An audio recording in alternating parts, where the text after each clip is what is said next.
Sir నమస్తే అండి. నమస్తే అమ్మా. సార్ ఏంటి అసలు ఢిల్లీ పరిస్థితి చాలా అధ్వాన్నంగా అయిపోయింది. ఘోరంగా ఉంది అసలు గాలిలో నాణ్యత అనేదే లేదు. విపరీతమైనటువంటి పొల్యూషన్ ఉందని చెప్తున్నారు. దీనికి అక్కడ ఉన్నటువంటి వెహికల్సా? లేకపోతే వాతావరణ పరిస్థితులా? లేకపోతే అక్కడ ఉన్నటువంటి ఫ్యాక్టరీసా? అసలు ఏ రకంగా చూడాలి సార్? ఇప్పటికే వెహికల్స్‌లో చాలా వాళ్ళు రకరకాలైనటువంటి డెసిషన్స్ తీసుకుంటున్నారు. ఆడ్ నంబర్స్‌లో కొన్ని వెహికల్స్ రావాలి. Odd numbers vehicles alternate days, even numbers alternate days, ఇట్లా రకరకాలుగా చేస్తూనే ఉన్నారు ప్రయోగాలు.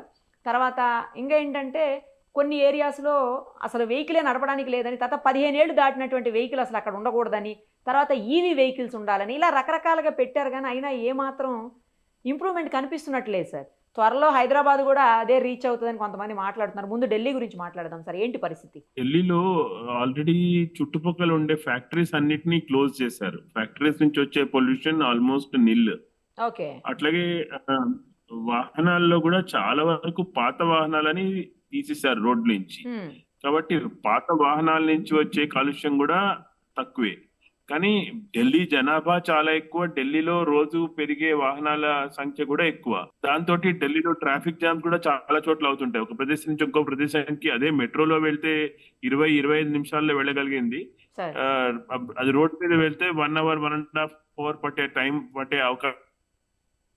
కొన్ని చోట్ల 2 గంటలు పడుతుంది. కొన్ని చోట్ల మనం చేరుతామో అవును ఎన్నింటికి సార్. చేరుతామో అవును. తెలియని పరిస్థితి ఉంది. అవును. సో రోడ్డులో ట్రాఫిక్ ఢిల్లీలో ఎక్కువ ఉంటుంది. స్లో ట్రాఫిక్ ఉన్నప్పుడు ఐడ్లింగ్ వెహికల్ ఎక్కువ ఉంటుంది. అంటే ఇంజిన్ నడుస్తూ ఉంటుంది కానీ వాహనం ముందుకు పోదు ట్రాఫిక్ జామ్ వల్ల. ఓకే. అలా ఐడ్లింగ్ లో మనకి పొగ బయటికి వస్తూనే ఉంటుంది కంటిన్యూస్ గా. ఎంతసేపు ట్రాఫిక్ జామ్ లో ఇరుక్కుంటే వాహనం అంతసేపు పొగ వస్తూనే ఉంటుంది. ఓకే. ఆ పొగతో వచ్చే సమస్య మనం పెద్ద ఎత్తున ఢిల్లీలో చూస్తూ ఉంటాం.